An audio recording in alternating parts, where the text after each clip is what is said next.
adalah satu-satunya hal yang selalu kulakukan setiap hari. Memang, ini sedikit menyiksa.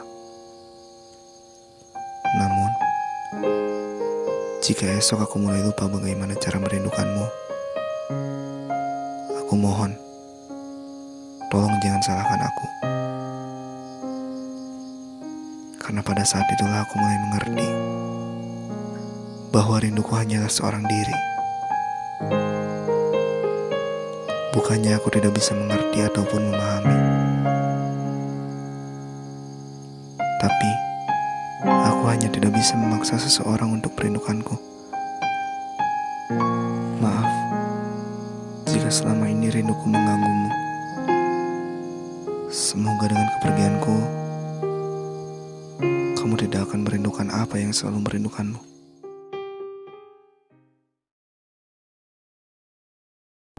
All I want is nothing more, to hear you knocking at my door. 'Cause if I could see your face once more, I could die.